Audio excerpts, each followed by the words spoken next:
Hi guys, and welcome to the post-bar podcast, the Barcast after November 2020. You see me, I'm rocking my finisher shirt. George rocking his Bar Tribe swag. Bar Tribe swag, for real. And we are here to eat crow. We were as accurate as some monkeys in a lab. Definitely. So you would have listened to the prediction show last week. I want to big up Be Social once again for turning that around us so quickly. Really and truly, George and I, after we saw what happened over the weekend, we hoped that they didn't turn it around so quickly. So y'all would not have seen just how wrong our predictions were beforehand. But yeah. Well, I would like to say that at least I had some people on the podium that you didn't. I think if we were giving them like points for each like correct prediction, right? I think we all got 0 points for exactly predicting. No, you would have gotten 1 point. You got 1 point. You got 1 point for Amorous. But I think after that, no points. So let me start. I didn't get the men's, the women's, none of it, right? Let me start here by humbly apologizing to Darren Matthews. It's almost as though the man watched the podcast, right? I think Darren took it personally. It's as though the man watched the podcast and said, "Oh, Salt even got me on the podium, right? And he in my heat, right? I can show he was going on." Listen, we probably don't have too much video footage of the start of that race, because it was a stretch where nothing much happened in inverted commas, right? But a lot was happening. A lot happened. Let me tell you, Darren had, I think, that stretch from people are telling me that Bar is a runner's event because that first stretch is just running. Yeah. But that first stretch is only about 400 meters, you know. That first stretch is 400 or 500. It's not that long. That's to the 4-foot wall? To the 4-foot wall and up to the first zone of obstacles.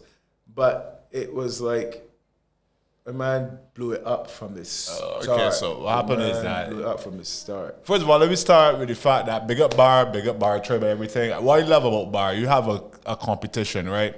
Where this is top seeded athletes in Heat 1. Right.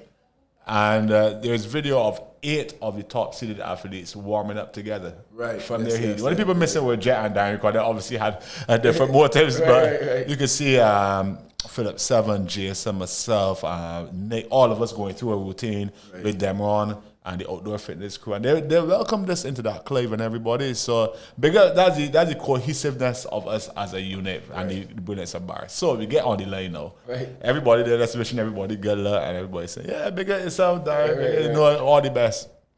But what happened after the gun event was out of this world, There was George. no friends after that. There was no friends. So as George said, it was like a 400-meter stretch. It was like a 400-meter race where by the time the first man get to the first bend, rest of the men still in blocks. Seriously, that was how the man approached. That's how it looked, right? That's how it looked. So the man just blew it apart from the start. We hit go, and it was almost as though Darren, who was the eventual winner, wanted to see if anybody would dare test him. Right. And for like the first 25 to 50 meters, he ran at the front of the pack, but in contact with us. Right. And then the man was like, oh, so nobody's going. I can set the pace here. And the man foot speed started to increase at such a rapid rate. And the man went up. So you know the tree where we normally put the medicine balls. Right. By the time we get to that tree with the medicine balls, Darren was gunning. I was like, this man he's on another level. Right. He was. And the funny thing about it is that, you know, I knew he was way. And I knew that he might not have been able to get contact with obstacles especially the newer ones. Yeah. So I felt that if you guys could stay in contact with him, there was a chance. Yes. But Jet was the one who was favored to beat him. If anybody could hold him, we were saying Jet. Jet didn't decide to go with him. Tom P again, he didn't decide to go with him. The only thing I would say is that, you know, hindsight being 2020 vision. If Fabian Norgrove had been in that heat, I don't think the result would have been any different because Fabian's obstacle proficiency isn't the same as Darren's. But it might have been a different race for him. He might have actually, you know, gotten the silver on the podium as opposed because to he would have been running with Darren. Because he would have been running with Darren, and he also would have gotten to see how Darren approached every obstacle. Yeah, and that's always a good place to be in. You can see the guy in front. You see how he approached your obstacle. You can learn on the spot. Whereas if you're at the front of your heat, you get to an obstacle you've never seen before, you have to figure out how to do it. The truth be told, though, I feel as though he would have probably, because of Darren's obstacle proficiency, and because of Fabian's land speed. I think that people were telling me that at a point in time, Fabian actually, his splits were faster than Darren's. Yes. It's just so he may have actually been in front of Darren and messed up an obstacle. Right. Yeah, that's possible too. Yeah, I think it was unfortunate when he got to the low traverse, which, we're going to talk about this low traverse a lot more in this podcast. Yeah. But when he got to that low traverse bar, that was the first obstacle he missed. Well, so he got over the tire wall and he got past the grips. Tire wall, grips, everything, which was surprising. And a big shout out to Fabian Norgrove for your first obstacle course race and doing so well up to that. To be able to get over the tire wall on first try is actually Yeah. And then even like the grips, even though the grips weren't as difficult as it was on the Sunday, nunchuck, it's still, a lot of these things are new to many of the athletes who didn't train with our group. Because they're just not available to train on the island. So even Slick Wall, all them, and he was just doing extremely well and very comfortable as well. Yes, for a bar first timer, and then obviously the traverse bar was where he tripped up the first time. I mean, if you've never seen a traverse bar before, unless your name is Jet, because he's the only person I've seen come see it and say, "Oh, okay, this is how you can handle this." Right. But even for Jet, the first time he saw it in training, it looks very different to the first time he saw it in training. Yeah. Because it was much lower this time to the ground. Yeah. So the approach that he had in training that first time he saw it would not have worked for this obstacle as it was set up for the weekend gone. But still, I thought, he struggled on the carry a little bit, and then we have some images of how Fabian took that ladder. Fabian, we're not laughing at you, I swear. We're laughing with you. We want you. We need you in the tribe, so we're not laughing at you. Correct. Sure. But the way he went up the ladder there on the. I was wondering, was it that he was gassed or he just didn't see anybody else go up the ladder, so he figured. Well, he would have been at the front of the heat, right? So he probably never saw anyone do it before. But people were approaching that dive platform ladder in lots of various ways. Unique ways. Most of the times, the volunteers would give them a little pointer and say, "No, don't do it like this, do it like that." But he was probably so fast they had a chance to stop him. Yeah, my ladder like Spider-Man on the wall, guys. You will have to see the photos. Check out BarbadoSAdventureRace.com for those photos. I think the galleries are up. The galleries are up, and again, big shout out to Kevin Wood Photography who came and worked all weekend. The images are spectacular. We want to thank you. We want to welcome you into the tribe, Kevin, for sure. Yeah. So what happened now? If you're not really familiar with bar, it was 3 heats, and the fastest time overall will win. So Norgrove was in the second heat with Keith Lynn, who I believe he might have finished 6. 6 overall, yes. Overall, so the two of them in that heat, they were very good. I always liked Keith Lynn's chances, given the fact that he's a boxer, the mental toughness. Once he gets the obstacle proficiency, he's another force to be reckoned with. Because his running is exceptional as well. Yeah. People forget how much running boxers do. Skipping. And skipping. So his running is exceptional. So I think, again, if he stays around for a little bit and spends a little bit, the man decided, I think the Thursday or the Friday before the event, when technically registration was already closed. Yeah. And he called me and he said, "George, I want to do this bar thing." I said, "Well, check the website, see if it's still open." He went, checked the site. We hadn't actually closed off the registration formally on the website as yet. And so he was able to get in. And I was very impressed by Keith. He come out dressed like a boxer too. He on the vest and everything. Yeah. And he probably ain't got no more clothes though. All this man is doing is boxing, honestly. So he was looking really good. And I think that Keith Lynn's chances of being a good obstacle course athlete are really high. That's because of his build. He has the height. He has the speed. And he has the agility. And he definitely got the mental fitness and toughness. I don't think there's 5 people in that field who are going to be more mentally fit than he is, for sure. Yeah. I probably put Darren in there again because there's nothing I'm ever leaving Darren out of. Darren's a beast. Any category you play, I put Darren Matthews there. And never let it be said I disrespect that man's name again. Listen, Darren, I don't even care what event it is. If you're in it, I pick you to win.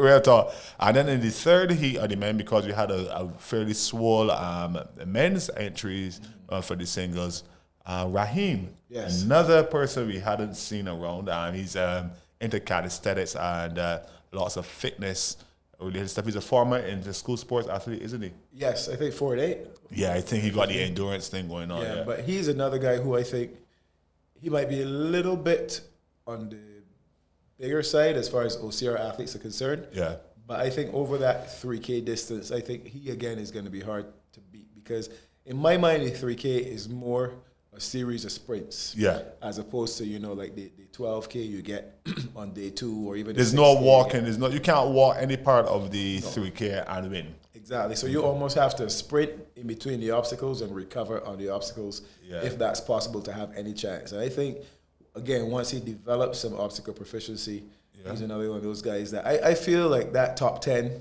is going to look very different next year in the men. In June, June 2021. And I think that the top 10 teams will look differently as well. I think the podium or close to the podium might not look that different, being honest.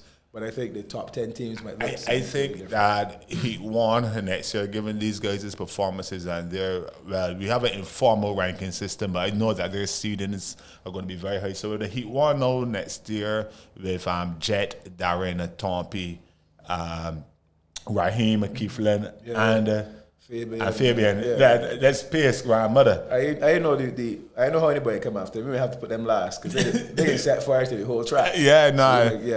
All them men are crazy. So it would be good to see them, but I know that everybody else, the guys from the bar trade, myself, Damian, Jamal, Phil 7. We all creeped into the top 10 too, so y'all will be in that first seat. Right, but we know, unfortunately, we know our work is cut out for us now because these are elite level athletes. These are people who represented the country in various disciplines, like Darren in cycling, Keeflin in boxing, Raheem and Fabian in running. Right, so these I think it still shows that if you train for obstacle course racing as a sport, and you're at the top of obstacle course racing, you can compete with guys who are elite in other disciplines. Because yourself and Damien were in the top 10. Damien was 4th. Damien was 5th. You were 6th. I was 7th. I was 8th. And I feel 7 was 7th. Right. Keeflin was 6th. Keeflin was 6th. So you got, you 3. And Jet. Jet and Demron as well. Correct. Who are all more athletes. More obstacle course. So I think that it shows that you don't necessarily have to be the elite runner. Or even elite boxer, but if you train for the sport, you can be elite in the sport and compete with those guys. I want to say one change I want to make to next year is schedule. I don't want to get too far ahead of ourselves.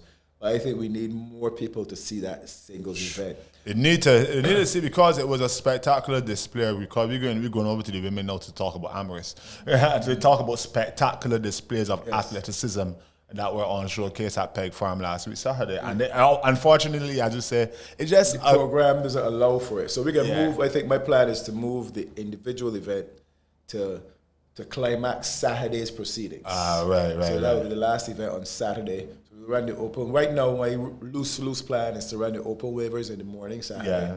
And then run the singles event on Saturday afternoon, where we have more spectators there to see.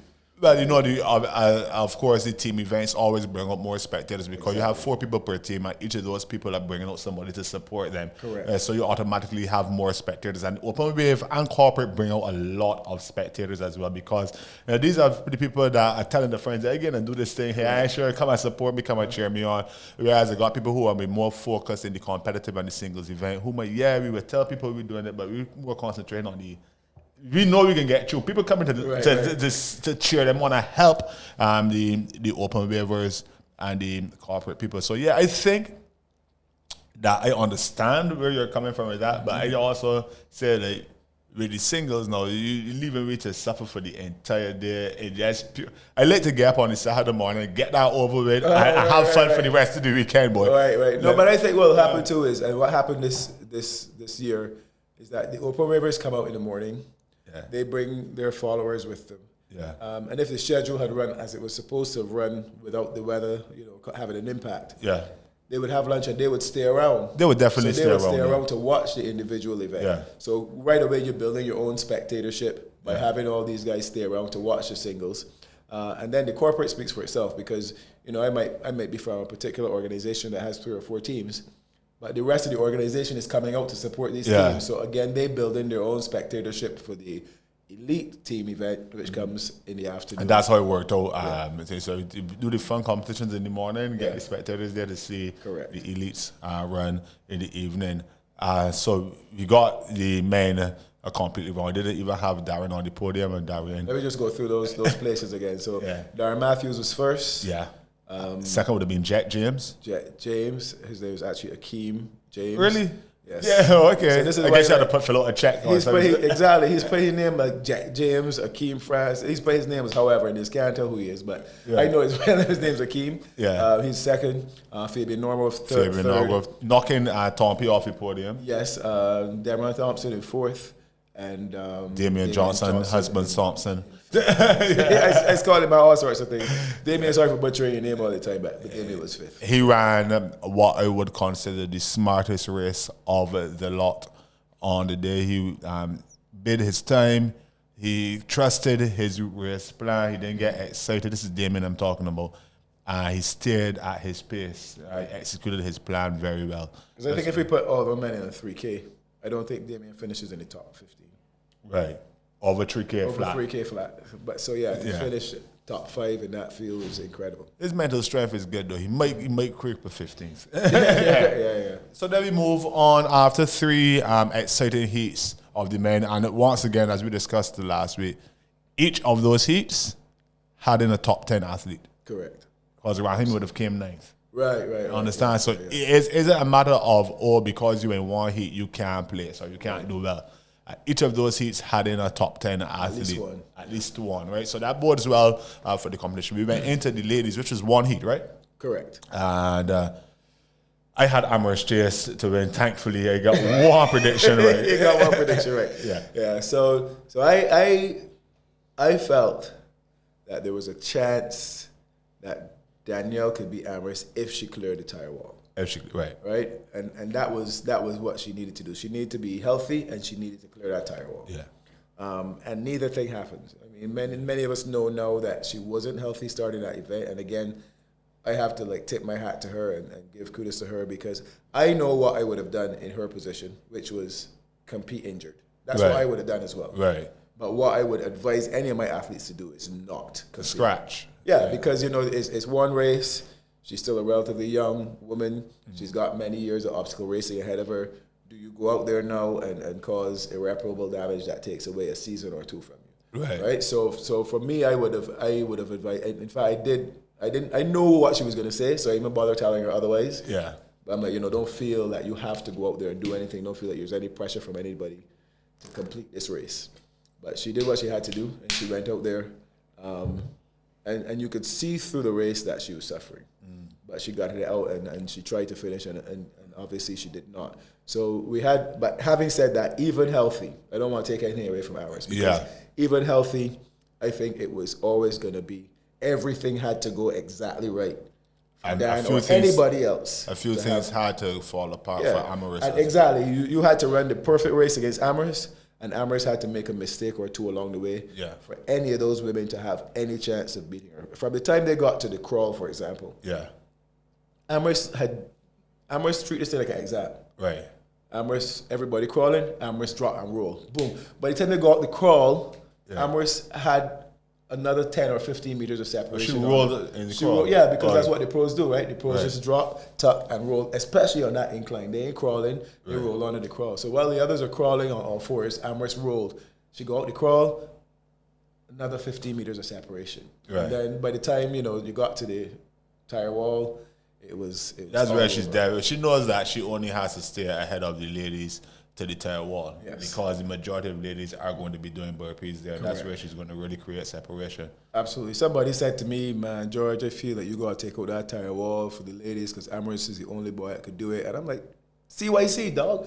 Listen, I'm like, there's no way I'm penalizing the elite athlete, the best athlete in the field, because the others aren't as good enough. This is like saying to everybody else, listen, George, that 3-point line, too far. Yeah, only Steph can hit it from there. You gotta bring it in so everybody else got a chance. No, shoot like Steph. Yeah. So the ladies, they got train, they got practice, they got do whatever they need to do.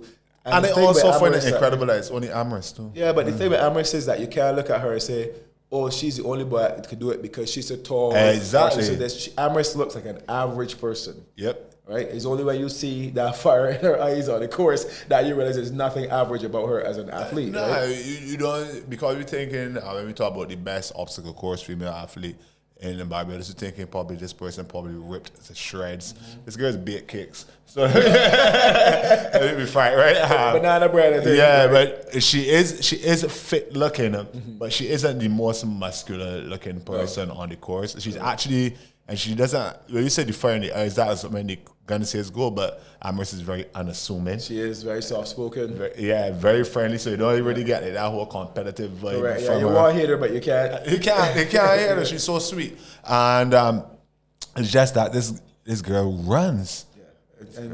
And she, so I think Amherst she loves the sport. So she went home and I'm sure she YouTube all them people, so she knew when she got to that crawl, roll, don't crawl. You know, she's looked at all the approaches for all the obstacles, so she ain't just turning up on the day without a plan. Right. She knows exactly what she's going to do throughout the entire event from start to finish. Yeah, and she never seems flustered or tired. No. Even crossing the lane, she said she dead, right? But she crossed the lane so strong that even Philip Rickard was like, "This is not human." Right. So big ups, Amherst. Thank you so much for coming through for me with the prediction. We definitely got to work out. I don't know if you got to bring the terroir out for more pop-ups or something, and to get the ladies some more practice on it, because there's no way that only Amherst should be able to do it. She's not the tallest athlete. Right, but she's also not practicing on it neither. I guess not, You know, she doesn't see it. She sees it as often as anybody else. Yeah. So I think, you know, I can send you, the thing is every time we bring out these obstacles, obviously there's some resources that need to be to be mobilized to do it. But I can send you all the specs so y'all can build your own tire walls with a backyard and thing and practice till next year. Amherst can still beat winner. Unfortunately. So, once again, this is George's turn. This is George here pretty much saying he's never going to bet against Amherst again. Never again, ever. You know, so unless I take out that tire wall, then there may be one or two athletes that I think, you know, might have a chance. And one of those athletes actually might be Sabrina. Who came second? Now I don't know why. I must was real tired. Oh, you were up peg when we were doing that prediction podcast. Yeah, but also I just didn't make the connection between Sabrina and her partner, Delano Hines. Who is Ninja Warrior. Who has a obstacle course gym in his backyard, right? So we were here saying, well, Sabrina hasn't had as much time on the obstacles, so maybe she's not going to be an obstacle proficient. And then on the course, people call her Ninja Girl. Right. People call her Ninja Girl. People call her Ninja Girl because obviously Delano's got the grip rig up by him. Right. He's got a bunch of other obstacles up by him. So Sabrina's crushing the obstacle practice. She just ain't what we know. She just this week from the start, big time we. So I ain't training when the plebs no more. Yeah, she did come out for a few training sessions with the bar train when we didn't see her. She went and she left we. And she said, I gotta train with obstacles because we elite, and winner or not. Yeah. My boyfriend got his own obstacle gym, so I ain't training with him no more. Yeah, I think that once she knew that the grip rig, etc. were coming, I would have loved to seen her cross the grips, actually. How was she on the grips? She was good on the grips. Now, I will have to say that there was something that happened on the grips that should not ideally have happened, but once it did happen, we couldn't pull it back. Now, each team is meant to stick to one lane. We're going to teams now also. Yeah, because this was because on the grips I didn't see on the singles. This was the second day on the team event. And she and Amherst actually went on different lanes for the grips. Right. And she had failed her lane a few times, and then somebody said, go and try the one with Amherst. And the volunteer at that station may have been distracted or not as aware, and she actually got onto Amherst's lane and went through the grips. She was on Amherst's team. She should have been in that lane to begin with. Yeah. So, but you know, we don't think it impacted too much on the final result anyway. I don't think it did. No. So we let her go on there anyway. Right. But I thought she had a great race that first day. She was neck and neck with Dan. Yeah, they were together for a long time. She was putting a lot of pressure on Dan. From what I understand. And then once Dan missed the low traverse bar. She missed it, right, and Dan was lamenting to me that she never misses that obstacle. No, and I think once she missed that low traverse bar, I saw her struggle to get back in the game mentally. Right, I could see that she was frustrated as opposed to, because I think her, knowing that she was injured, I think her plan was, okay, Amherst gone, let me just try and stay with Sabrina for as long as I can and just see if I could pip her at the line or at least stay on the podium. Right. But once she missed that obstacle, I saw her, I don't want to say fall apart, but I saw her become distracted. I saw her start to get down on herself. And then obviously that she might have been not concentrating as hard as she should once she got to that Atlas Stone. Atlas Stone, which is another obstacle carry that she's very proficient at. Yes. So, having to do burpees on any obstacle that you didn't plan to do burpees on, for anybody that's doing obstacle course racing, it really gets you. Especially when you see people coming and going past. People going past. You do the burpees and people coming and going past, and you know that on a good day, this obstacle is nothing for you, and you can beat this person, and people just passing you at that obstacle. It's super hard to just stay calm, to stay focused and say to yourself, let me get myself in the game. So, who was third in the ladies, Leora? No, Michelle Dowell was third. Oh, yes. Sorry, Michelle. So sorry. And Michelle put it together. A brilliant race again. Yes, and again, I think if you're looking at accolades outside of the actual prize giving, we only had one individual this year who actually got on the podium twice, and that was Michelle, because she came.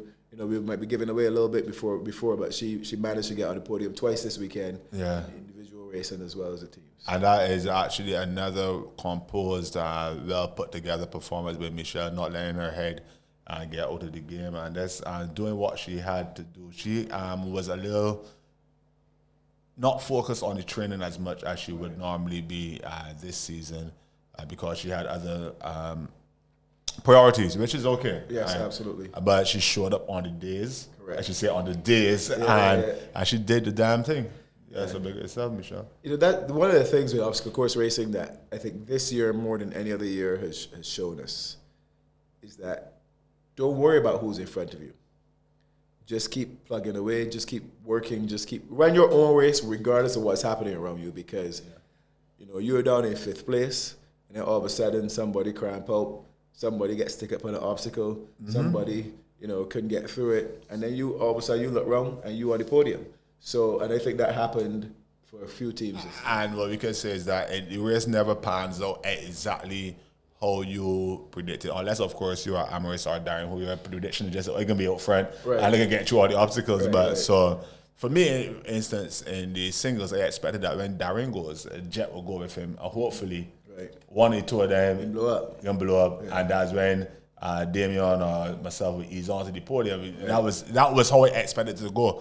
Jet didn't run that race. Jet ran a smarter race. He ran a smart race. You have to know what your capacity is. Yeah. And even if you're running track, for example, and you see this athlete get away from the field and break away, there is a tendency to think, if I let this man go too far, I'm not going to be able to catch him back. Yeah. And throw all your race plan out the door to bring him back into it. No, but Jet was smart. He let him go. At that point in time, I think everybody was racing for second anyway. Yeah. But Jack just let him go, stay within himself, and kept running his own race, and he was able to get into that silver medal position. I mean, even if that was Darren's strategy to get him to come along with him, he was too fast. Yeah, it was too much. It was too much. So we finished up the ladies, though, the top 5. So we have on the podium, number 1 would have been Amaris, number 2 would have been Sabrina, and number 3 would have been Michelle Dowell. Number 4? Correct. Was Leora Fishman? Leora. So Leora came back this year. She really hadn't even decided to run the race until the weekend before. So she came up to Peg and she practiced a few of the new obstacles she hadn't seen. She got the fire and she came out there and ran on that Saturday morning, and she did really well. And then in 5th place was our own most improved athlete, we're going to call her for this season. Gina Lee Shepherd, who I think was disappointed with her 5th place finish, but I think on balance, on balance she did really well. She probably could have gone 4th, but I don't think she should be too disappointed. I wouldn't be hard on myself, Gina, if it were you. Your improvement over this season and this training block has been phenomenal, and probably, as George said, you're looking at a most improved. If there was an award we give out for most improved, I would definitely give it to Gina Lee Shepherd. For sure. So we ran through the singles, biggest to all of the winners, and everybody actually who did these singles. We don't want to focus only on the winners, because just coming out and competing is a major accomplishment. I saw a lot of people there who were just trying it because they've heard of it, and that's where the sport is going to grow for me. Yeah, I mean, some people just came to the island. There was a couple who came to the island in the last few days. Conrad Brits and his wife and his family, and they just jumped in. Right. And I think, unfortunately, she might have had a a lot of burpees. Right. But she's having not seen a lot of the obstacles before. But she had fun too. But she had fun. She was a trooper, and she just got it out, and her family was there to watch, and her sons were there cheering her on. It was a joy to watch. Yeah, sure. And I that's people, everybody who is like-minded, people who are into fitness. If you're going to the gym, if you play football, if you run or anything like that, yeah, I urge you to come out and try bar race June 2021. That's why we have the open wave as well. Correct. So the open wave is, again, in the team format. You're not going to get stuck at an obstacle per se, because if you try it a couple times and you're really not getting it, you can just do burpees and move on to the next obstacle. And our champion in the open wave this time was the burpee terrorist. Yeah, burpee terrorist. Yeah. I want to say that I don't think burpee terrorists should really be in the open wave. Right. I think burpee terrorists, are good enough that next time around for sure they should be in the competitive wave. But I think this time, they had some concerns about one or two of the skills that they didn't spend that much time on. Right. And they were more about having fun anyway than being stuck on an obstacle forever and having to tap out. So they made a good decision, and it worked out for them. I feel like almost 3 or 4 of those top 5 teams should really not be. Absolutely. There's also the team with Ross Hunt and Stuart Gill, 3 Belgians and a Romanian. Strong team again. Yeah, they were leading all the time. I think one of the teams in the later heats might have caught them and pushed them into 3rd, but they should also be in the competitive wave next time. But as you said, it's just about your what you see as your priority on the weekend. If you're just there to have fun. I ran open wave as well. I would tell you it's the most fun I've had. I had all weekend at bar. Because the pressure is off, you ain't even getting a time because they ran 3 women and a man. So I think that's one thing we could look at changing actually. That the rule for the open wave is that your team must have at least 2 women to get a time. Yeah. Because there's a team that ran ahead of me in green that had 4 ladies that they deserve a time. Those ladies tackled every obstacle. They went over every wall. And 4 women going over the 10-foot wall is a sight to behold. And they're working out the strategy. And the thing that from the time you put more than 2 women on your team, you should have you should be able to get a time or at least have a shot at winning the open wave. Yes, I have a shot at winning. So I think that's a good idea. 2 women. At least 2 women to be able to. If you got 3 men, ain't for you. right. Yeah, that's a good idea, and I think I really like that team as well.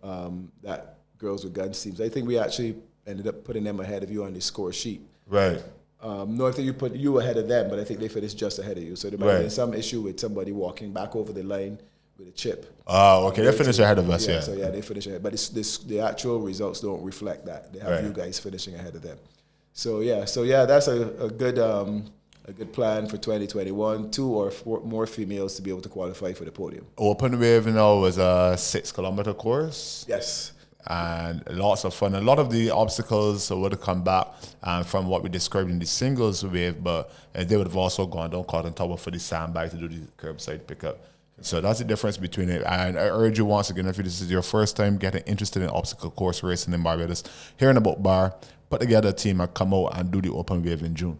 Yeah, and we didn't really dumb down the course at all. Yeah, at all, no. Just that the criteria might have been a little different. So, for example, whereas on the rings, the ropes, and the monkey bars, it was the entire team had to do it competitive. Now you could just choose any 2 for the open wave. And on the traverse bar, where it had to be 1 male, 1 female, in the competitive, you could put any 2 on there, et cetera, et cetera. But all the obstacles were the same. They didn't have the grips. That was the only thing that they didn't have. The grips. But apart from that, you're not going to come and do the open wave and feel like, you did a baby version of BAR. You had to go down Cotton Tower Hill and come up. Correct. Exactly. You're still going to get the full BAR experience. It's just that your team is going to be made up a little bit different, and your criteria is going to be slightly different to the competitive guys. It's like almost like just dipping your toe into the pool. Correct.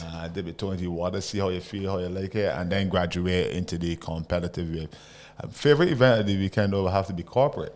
Yes, I'm going to say, like, from a race director perspective, the corporate wave was kind of what saved us a little bit. Right. We had 26 teams in the corporate wave, 26 teams. The biggest to each and every one of those 26 teams. For sure. The eventual winners came from CIBC, First Caribbean, and they were Dream Chasers.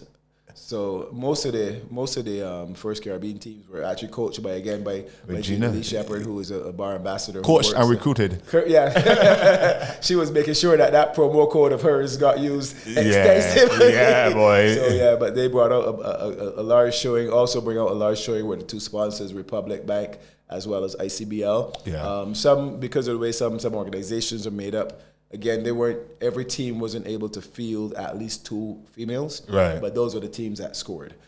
So I think in first place it was First Caribbean. In second place it was, I think they were called Quarantine from CDB. Okay, bigger CDB. Yeah, CDB actually had 3 or 4 teams that came out, and they put up a really good I feel show. like that team, that Quarantine team, also had Malika Hart, who is an experienced bar athlete. She would have done competitive a few times. Right, I know Malika, but I don't think she was on that. You know, she was on that one. She wasn't on that team. That team was a team that raced at Bushy Park together. Oh, okay. So they put in the practice, right? Yeah, correct. Yeah. So she was on a later CDB team. And she was just quarreling by saying that she could have been. She was like, man, the team I had to do everything. Yeah. And then in third place was ICBL. Okay. Was in third place. So the corporate challenge. I'd always said from last November that I think that the growth of BAR is going to come in the corporate challenge. I think that's where a lot of companies and organizations are going to see it as a chance to bring out their teams, to build camaraderie, to build some team building within the event. It's a fun way to do it as well. Yeah. And there's always that huge sense of achievement that sends people back into the office on Monday having something to talk about, something to bond over, and just be chattering for the rest of the week about that bar thing. When you go through, it's like going through a war with somebody, right? You look at them differently. You any differences you may have with them in the office seem almost minuscule, given the fact that you help push this person over a slit wall, or given the fact that you had to help lift this person over a 10-foot wall. When you see that, you got a different bond with this individual. Somebody stand up on your head. You can't be vexed with that anymore. You can't be vexed. You call it loss of film, man. And so corporate was good. I want to big up the sponsors for sure, and big up every corporate entity who fielded a team. And I know that some of the corporate entities are there like, nah, we came for that. We came for that crowd. No, we got to put in the training. We fitted that winner. Yeah, and we want to mention Hansel in this group as well, because normally they would actually sponsor the event. Yeah, COVID being what it is, they didn't sponsor the event outright this time, but they entered 5 teams into 5 teams. Nice. Gatorade, Moo, Sargento, Mountain Dew, and Farmer's Choice, I think. So they still came out and supported the event. We want to say a big shout out to them. And that's another way that y'all can look at it. Corporate people, they get different departments. Everybody got different departments. It's a good way because Georgia allows for teams to run in their corporate colors. So I've got Kevin Wood out there taking these fantastic photos. Absolutely. These are gonna look good in the AGM report. Right. Somebody might get a promotion. Somebody might get a promotion. And then we went swiftly on. I'm not rushing y'all guys, but you know, it's a podcast. You're probably on your way to work or something. Yes. We went straight into the competitive wave. We had made some erroneous predictions again. Who would have thunk it? So I have to admit, like, after Bushy Park, leading up to Bushy Park, I thought that there was a chance that, Built Different might have had a chance to beat Obstacles. Built Different being the team with the same Danielle Gonzalez, Rihanna, the same Jet James, and Chad Forbes. Rihanna and Chad Forbes actually skipped singles. Correct. So they're coming into competitive fresh. Correct. I think that was strategic as well on their part. Yeah, so I thought that, I know Phillips' team at Bushy Park wasn't the entire team. Right. They also looked really, really good, and this is Riot Team, right? Right, yeah. Phillips 7, Chadwick Brown. They had Vanessa on their team. Correct. And young Jade Searles. Yes, so I was like, I think leading into Bushy Park, I was like, there's teams out there that could give Obstacles a run. Yeah. And then watching them at Bushy Park, I'm like, nah. These men, at Bushy Park, these men just looked so good. Comfortable. So comfortable, so smooth. Nothing was, the men started chatting and running at the back.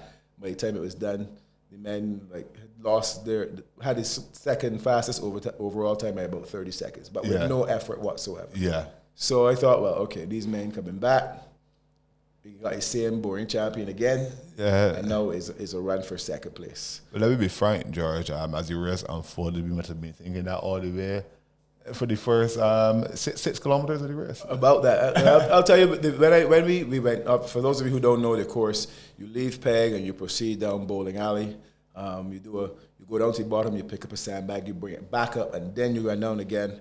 There's about a 1K descent to the bottom of Horse Hill where there's a partner carry. That's a relatively long partner carry. I think that was about 200 meter partner carry. We'll call it 200 meters. 100 meters downhill, 100 meters uphill, guys. Correct. Yeah, and it's then brutal. With another long descent, and then 2 heavy logs to carry about 500 meters, and then about another 600 meters through the forest. It's about 1,500 meters through the forest from there, from the drop off. From the drop off, yeah. Right. And then when they got to the basketball court, I was like, right, I can see that 94, they say never play basketball again, really. And when the men sent Sabrina to the line to take the shot, I was like, right, these men definitely never play basketball. Right. I wonder if these men can stick up here. Yeah. Sabrina took a normal basketball shot, missed, switched to a Rick Barry on the hand basketball shot. Like, what? And then 3 attempts, boom. I'm like, okay, race is over. Yeah. The race is over because I think that was really, in my mind, that was the point in the race that they could potentially stick up. Right. And once they left there, clear, I was like, the race is over. The men just start to breeze through things. Because they're heading up now from when they leave the basketball court, they're heading up Horse and swinging left onto Cotton Tower or Bowling Alley. Correct. And then back on to Peg. 10-foot wall, no problem. That first zone, 6-foot wall, A-frame. Actually, I would mention to the listeners right now, their heat started at 10 o'clock. They were the first wave. 2 o'clock. 2 o'clock, sorry. Yeah. They started at 2 o'clock. And the second heat started around 2:35 or so. So they had 35 minutes lead on the others. By the time we had done our curbside pickup in wave 2, heat 2, and coming back down, they were already on Cotton Tower Hill. The 4 of them were going up Cotton Tower Hill. So they were back there within 45 minutes. Within 45 minutes, they were back on a Peg and looking to do the obstacles. I could tell you what I was seeing from on the course. You would have been running along with them. Immediately after that, like 3 minutes behind them would have been Built Different. Right. And behind them would have been Team Riot, who would have been just exiting the basketball court as we were descending the hill.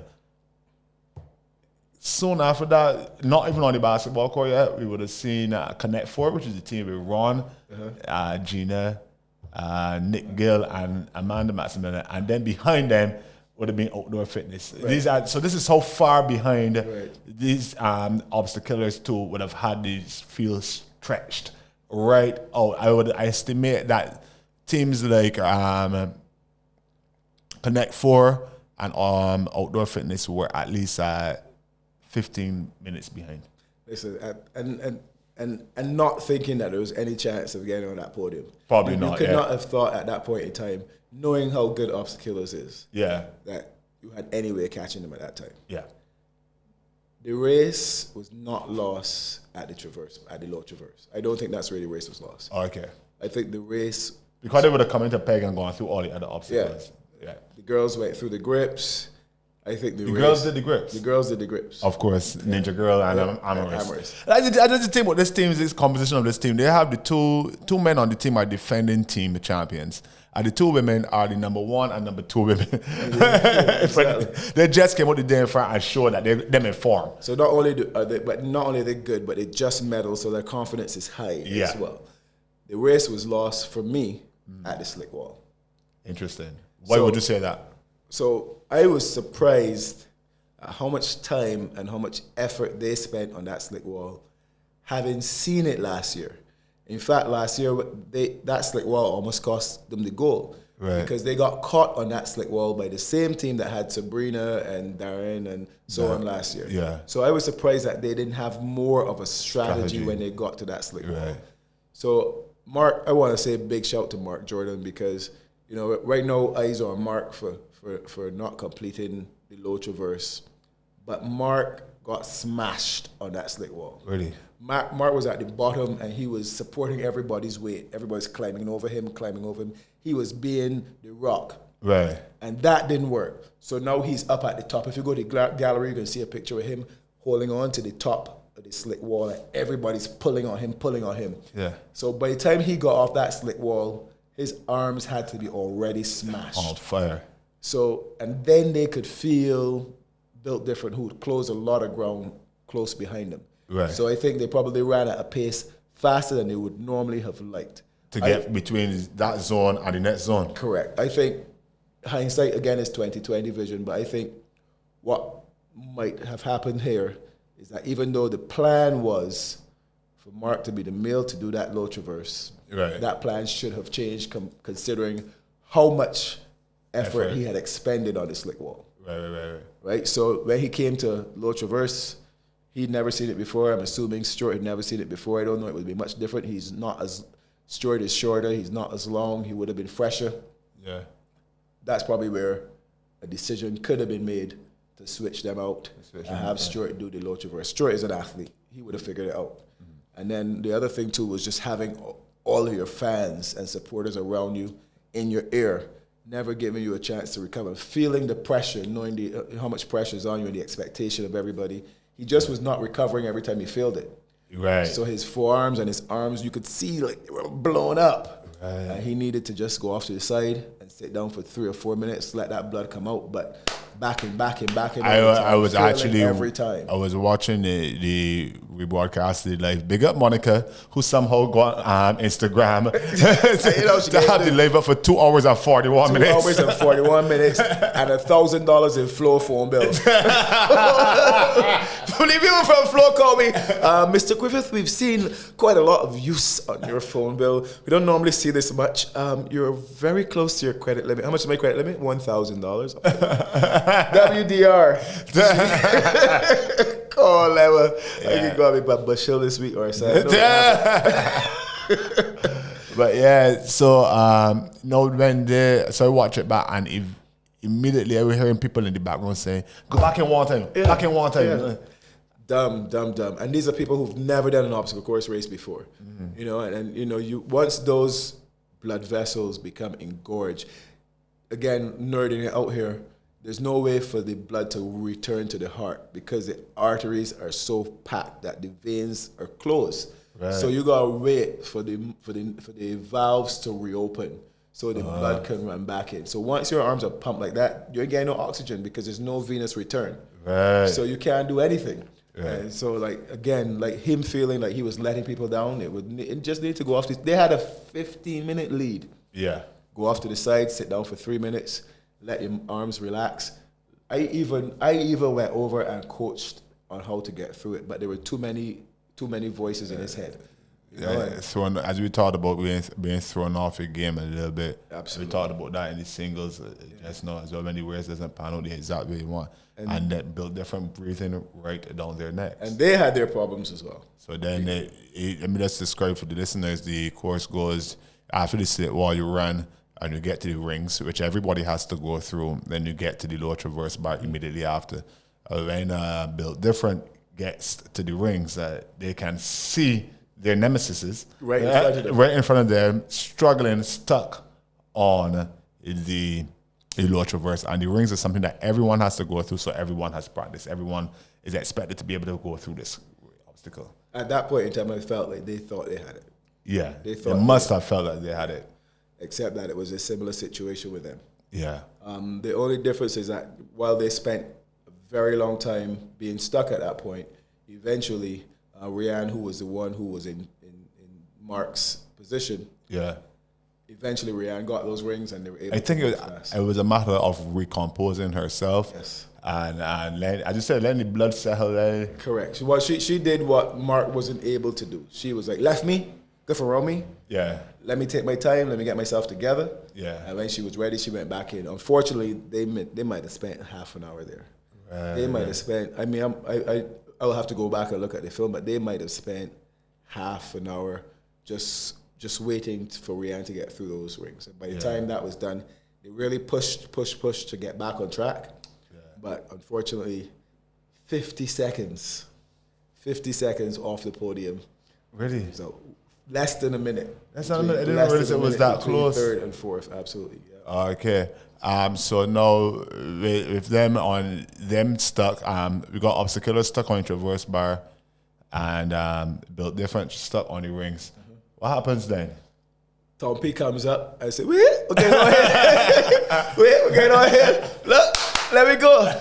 Outdoor fitness come, sails through. They traverse, sails through the rings, sails through the traverse, picks up that log, and then the men go on. And I could see like the actual four, about 56 people for outdoor fitness around them. Right. So I had to go, so guys, you have to give them 6 feet, first of all. And I actually walked the whole 900 meters with them. I want to say big shout out to Dana Begg, young Dana. Yeah. Another one of the futures of the sport. Yeah, Dana actually coached that whole obstacle. You know, Tom P was in and out. Adonde beasting again. Adonde never came off that log. Adonde was at the back of that log. Sometimes Tom P was at the front. Sometimes Dana was at the front and Blondell was in the middle.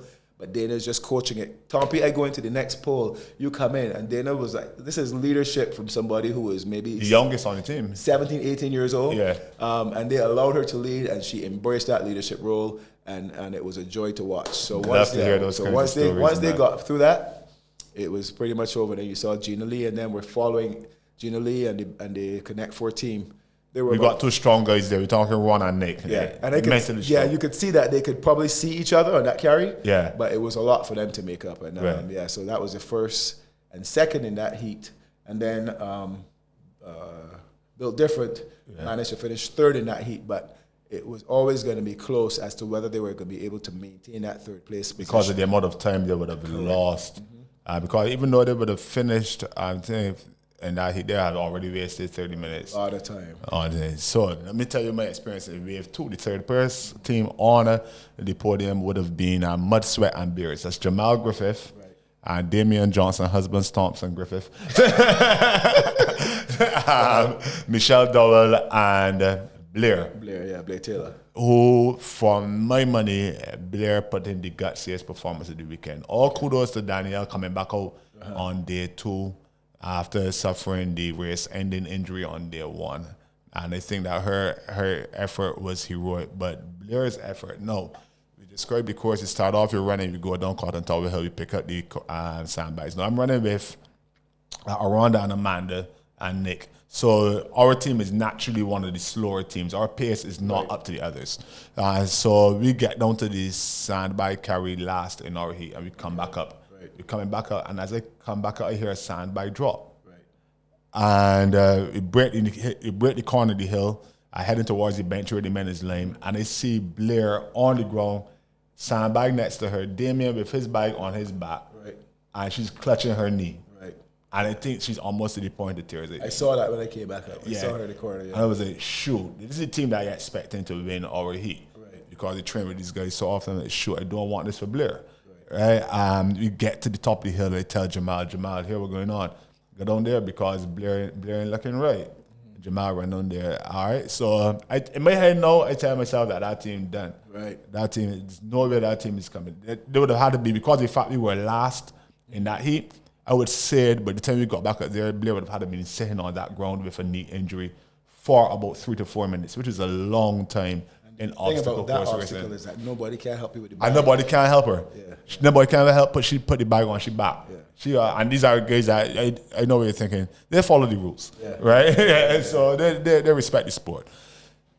When they get down now, we run all the way down 2K descent from Cotton Tower Hill all the way down to the roundabout to do the partner carry, which is a 200-meter partner carry, but it could probably take you upwards of 4 minutes to do. Because it's uphill for that last 100. Yeah. So as we are finishing up our partner carry, that team, Mud, Sweat, and Beers, arrives at the partner carry. So I know they're still doing it. But I'm thinking to myself, with Blair on 1.5 legs, no way. 7K still left. 7K still left, and you got to go through that forest, and you got to carry logs. There's no way that they're just finishing the race, which is what obstacle course racing athletes do. We embrace the challenge. So then we get back onto pay, we get over the 10-foot wall, and we get into that cluster of obstacles that includes the 6-foot wall and the A-frame. And then the Atlas carry. People start to cheer to us and tell us, team stick up. Obstacle killers can't get past the traverse. Danielle and them stick at the rings. Y'all still got a chance. Push. So we pushing. As we are finishing up the Atlas carry, I look over and I see Mud, Sweat, and Beers coming. Right. George, they are coming. They are gunning. They are going through everything. I can see Blair hobbling. Right. But she is putting in what I will have to say is the gutsiest performance of the weekend. Right. They caught us on the grips because Damien and Jamal, they sailed us through the grips, and they had a strategy for the slip wall. Right. That's the last time I saw them at the slip wall. They went over the slip wall, and before I know it, I hear that they finished and they were in third, and that is from them getting it out. And they are in third, having Blair on the ground for upward of 5 minutes on Cotton Tower at the beginning of the hill, which goes back to your point. I think you got to say that Damien is one of the smarter athletes in the field. Yeah. Damien, he always has a strategy for where he gets an obstacle. He's never getting there and figuring it out for the first time. Yeah. He knows what his abilities are. He's not going to get taken out of it by, he's not going to get caught up in the emotion and change his strategy. Yeah. He's an excellent coach, so he knows how to approach all of his teammates to get the best out of them. I'm not surprised that they got to that slick wall and knew exactly what to do when. Yeah, and it's not the first time seeing the slick wall. More than obstacles. And the thing is, one of the few athletes to call me on Monday was Blair. Yeah. Blair called me and she's like, George, let me tell you, I never did out there, but I like the challenge. I coming back. I come and do singles next year. Nice. I want to thank you for putting together the race. And again, kudos to you, Blair, for an incredible performance. It was a very, very gutsy performance by that team. And I was so elated. And not taking anything away from Built Different, but I was so elated to see them on the podium. With Michelle just being a steadying factor. Jamal being so agile, Damien just being a superb athlete, as you said, and a leader. Yes. But I think that team has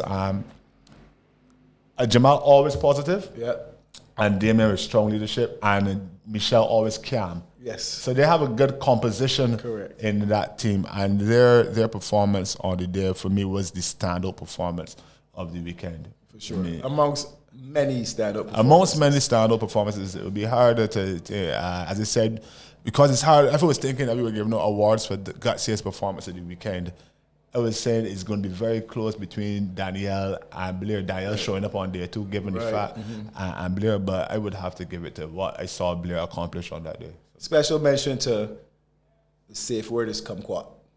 This is a team is that? This is a team that finished. They did everything. I think they finished 8th or 9th overall. Yeah. But they never trained with us. One of the guys on their team came to one sim.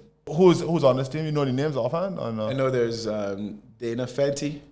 Don't know her. Exactly. I could know the IG names, but I don't even know any other people's names. Because like I said, these people weren't even familiar to me. Right. I know one of the guys came out. He actually did the individual event as well. I'm sorry I can't remember your name offhand, but he came out and he did one of the sims at PEG.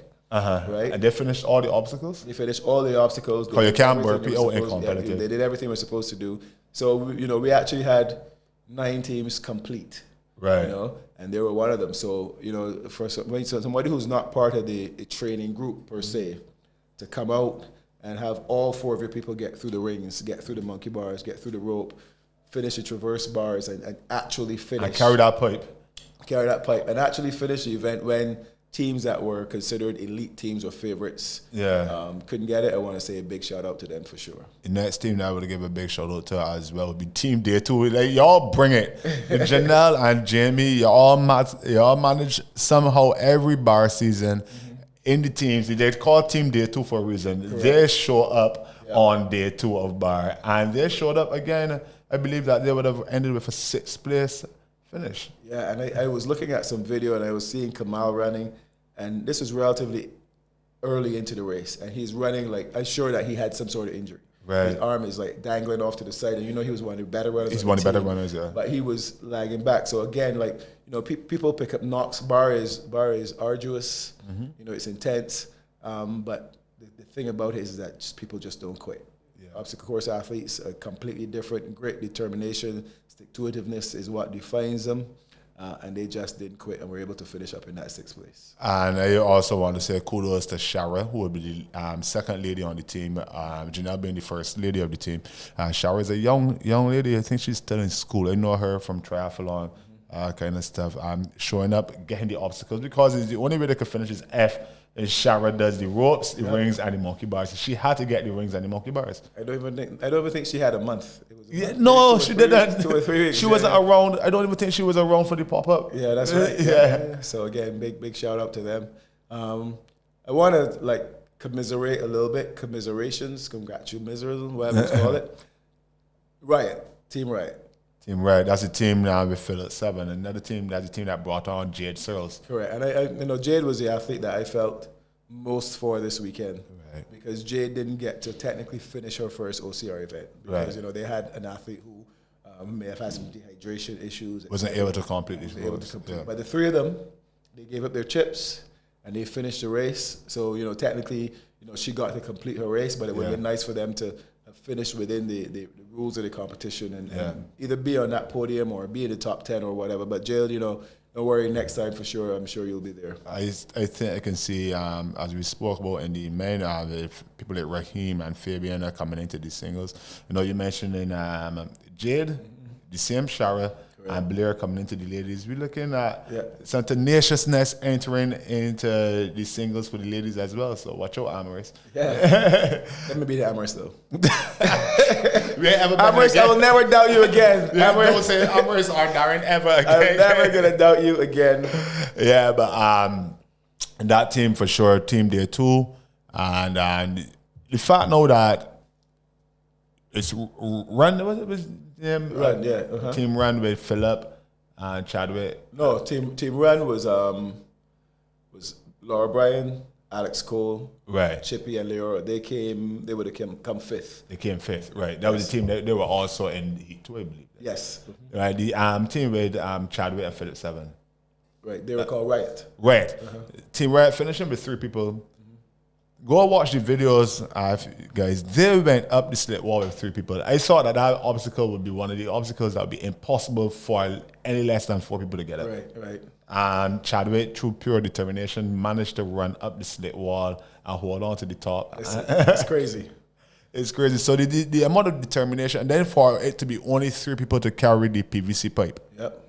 Yes. You don't have an option. Yeah, you can switch up, but somebody's going to have. It ain't gonna be switching up both people at one time. Somebody got to pull a double shift at all times. Correct. And Jade is not a super strong athlete. She's young. She's still building. She's got to build that strength. I will say, I think she's. I remember we did a workout, and I wrote the workout for her to suffer. Right. Because she was just crushing the workout just purely on her running. Yeah. And I put a bunch of carries in there for her to suffer, and she didn't. Yeah. She actually does pretty well on the carries. But now, having made that little slip there, I want to talk about Team Run. Yeah. So, Team Run is Laura Bryan, Alex Cole, Chippy, and Leora Fishman. Yeah. Okay, and they came 5th. Yeah. Right? That's a team to watch for the future, That team has 3 elite runners on it. Right. And 1 really good runner.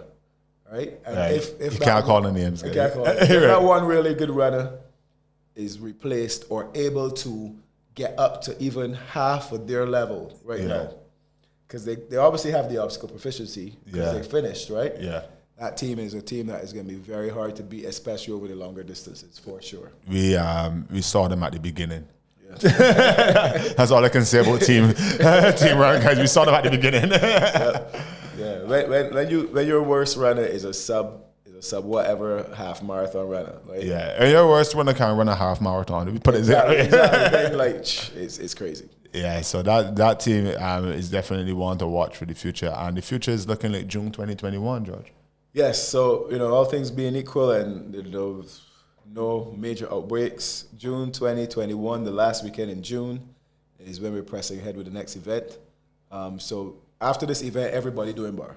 Yeah, I realize that even on Twitter. Bar in June, when the next one is, so put your money where your mouth is. Yeah. We're gonna actually try and help you guys get ready. We're gonna look to start a 6-month training program. Nice. Starting in June. So there'll be no excuses. You'll have plenty of exposure to the obstacles, plenty of exposure to the skills over that period of time. You'll have structured, science-based programming for 6 months. And let's see if we can make June Bar the biggest bar ever. Singles, open wave, corporate, and competitive teams for sure. We didn't even mention some of the people that would have been success stories of the last training block, the MacGyver team. Yes, Karen, Kim, Ramel, and Maurice. Yes. You also had the same burpee terrorists. They would have come to a few of the Saturday sessions for sure. So these sessions work, guys. They definitely do work. Guys. Obviously, COVID times being what they are, not everybody's able to come and pay for 3 sessions a week. Yeah. Right. So what we're trying to do, we're working with World OCR to hold. In fact, this was supposed to happen in November, but obviously the UK is on lockdown.